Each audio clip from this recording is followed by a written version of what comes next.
Contexto económico.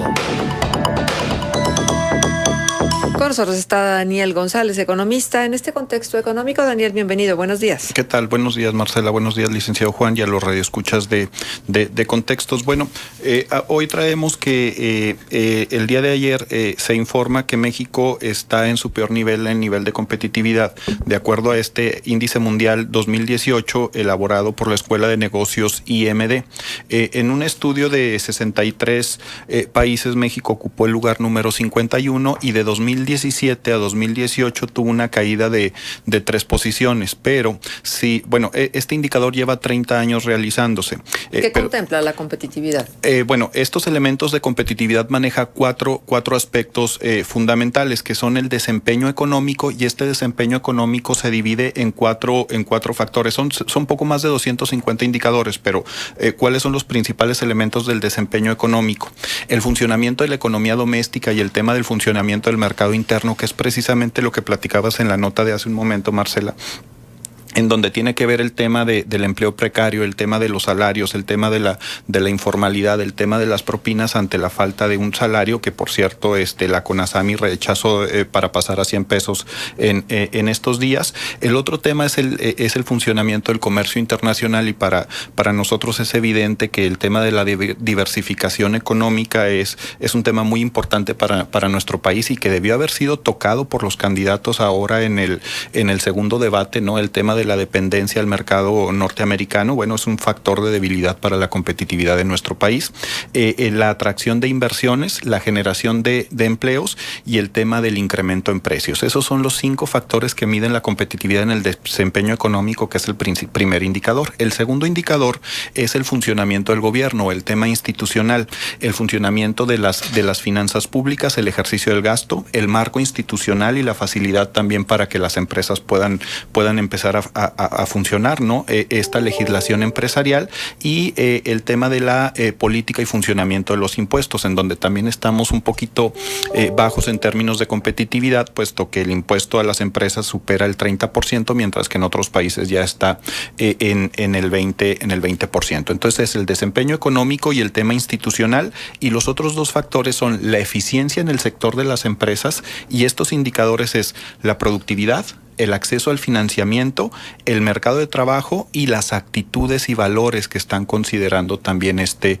indicador. Y el último es la infraestructura de eficiencia. ¿Qué tal estamos en temas de la infraestructura básica, de los servicios básicos, de acuerdo al artículo 115 constitucional que demanda el tema de alumbrado, de pavimentación, el tema de mercados, de parques y jardines, etcétera? El tema tecnológico, científico, educación y medio ambiente. En este indicador de competitividad de IMD, que maneja infraestructura, la eficiencia empresarial, las instituciones y el desempeño económico, como decíamos, estamos pues muy por debajo de media tabla en el peor momento, en el lugar 51 de 63 desde los últimos 30 años que se está haciendo este indicador. Pero en el 2013 estábamos ubicados en el lugar número 32, estábamos básicamente a mitad de la tabla. En un periodo de 5 años prácticamente perdimos 20 lugares en este indicador de competitividad, y bueno, se pasó al lugar número 32 del 2012, que era el 37 al 32, por las expectativas que se tenían de las reformas estructurales, que hoy parece que ya no tienen ese impacto, esa dinámica para impulsar la competitividad en nuestro país. Nos dicen que como fortalezas, y es algo que tenemos que trabajar como país para mejorar la competitividad, es el mercado interno y buscar esquemas de innovación en los sectores empresariales de nuestro país, incentivar la inversión pública en infraestructura y en vivienda como un factor muy importante en el tema económico. Y aquí quiero hacer un paréntesis, porque también salió una nota en donde nos hablan de que la inversión en infraestructura durante este año, en el 2007, que cerró, cae un 33.5% durante este sexenio, y nos están diciendo que un indicador de competitividad es en la inversión de infraestructura básica, y el día de hoy precisamente sale en el Financiero que esta inversión en el sexenio ha caído el 33%, una tercera parte, y los sectores más afectados han sido la inversión física, la educación iluminación, el abastecimiento de agua potable y alcantarillado. Y si nosotros hacemos una estimación de cómo funciona el presupuesto en nuestro país, pues nos damos cuenta que el 83% de estos recursos se van en gasto corriente. Es evidente entonces, por lo menos para mí, por qué hemos venido cayendo en el tema de la competitividad, ¿no? Es muy importante que el presupuesto de un país se utilice en generar las condiciones para que podamos estar en posibilidades de atraer inversión. Y otro elemento que hemos comentado aquí muy importante es que no necesariamente quienes compiten son los países. Los países generan las condiciones para la atracción de inversión y estos elementos son los propicios para atraer esta inversión. Es que 83% es un porcentaje demasiado elevado, ¿no? Porque, pues, ¿qué posibilidades te deja para otro tipo de inversiones productivas, de inversiones que puedan generar desarrollo para el país? ¿Cómo revertir esa tendencia, Daniel? Bueno, el tema del desarrollo económico se invierte en desarrollo social y se invierte en deuda externa. Entonces, lo que tenemos que ver es cómo estos 3,000 subsidios que están en el medio ambiente del gasto público de gobierno se reducen en esquemas mucho más eficientes. Me parece que no es una característica propia del gobierno federal. Si nosotros hiciéramos una revisión en estados y municipios, hemos visto que en los últimos años las tendencias de la inversión por parte de los gobiernos están en el tema electorero. Me parece que eso tiene mucho que ver. Por eso se ha ido desviando todo este presupuesto a apoyos sociales, de alguna manera al combate a la pobreza, al combate a la marginación, a los apoyos en especie, pero se ha descuidado mucho el tema de la infraestructura que permita ser un verdadero detonante para la actividad económica en nuestro país, ¿no? A mí me parece que un factor fundamental es empezar a ver que se empieza a invertir por arriba del 30% de los presupuestos en todos los gobiernos en infraestructura, y me parece que sería un cambio significativo para la economía de este país. Cuando hablas de infraestructura, específicamente te refieres a alguna en particular, porque infraestructura es un concepto muy grande. Infraestructura en energías, en transporte, para reducir los tiempos y la eficiencia de traslados y de los trabajadores, la inversión en los temas de los puertos, de los ferrocarriles, de este transporte multimodal, ¿verdad? En temas de ciencia, en temas de tecnología, en temas de innovación, en temas, por supuesto, de comunicaciones. Son elementos que se deberían de estar considerando, ¿no? Pues sí, pero ¿tendremos con qué? Bueno, es que esta es parte de una visión que nosotros deberíamos considerar en el largo plazo, porque este índice de competitividad nos dice que no es solamente el problema en México, sino en América Latina, la posibilidad de la visión en el largo plazo. El diseño de una estrategia a largo plazo para los países latinoamericanos se nos ha dificultado mucho.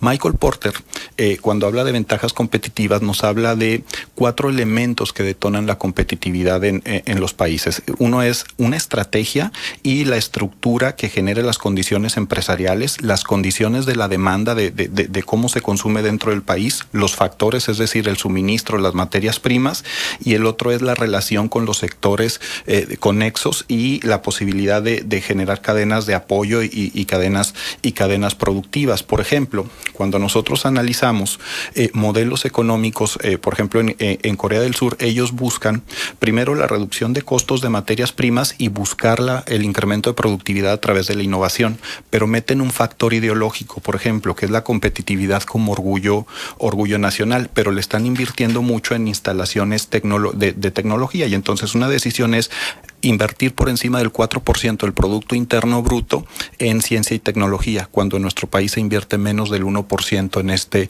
en este rubro como parte del presupuesto. Cuando tú ves, por ejemplo, elementos de la estrategia competitiva en Estados Unidos, que es una visión cortoplacista de inversión, es decir, invertir en sectores que detonen ganancias en el corto plazo, grandes retribuciones a los directivos que generen una competencia interna importante a través del desarrollo del mercado interno y el consumo, y la visión esta emprendedora en sectores innovadores, con altos niveles de riesgo. Pero cuando ves modelos escandinavos, Marcela, licenciado Juan, tenemos que la visión estratégica tiene que ver con no solo la investigación y desarrollo, sino la innovación. Son países que tienen tanta escasez de recursos que cada vez que buscan una transformación, una innovación económica, tienen que ser muy certeros en que salga al mercado y se busque el menor desperdicio posible. Ese también además es un factor ideológico.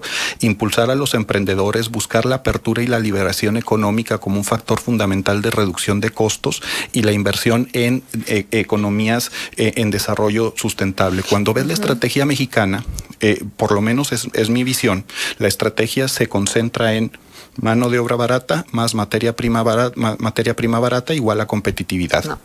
Esa es mi percepción. Entonces tú tienes varios modelos a nivel internacional y es lo que deberíamos estar viendo en los debates presidenciales. ¿Y tu percepción, por ejemplo, del consumo interno, de todo lo que se requiere, realmente lo crees factible?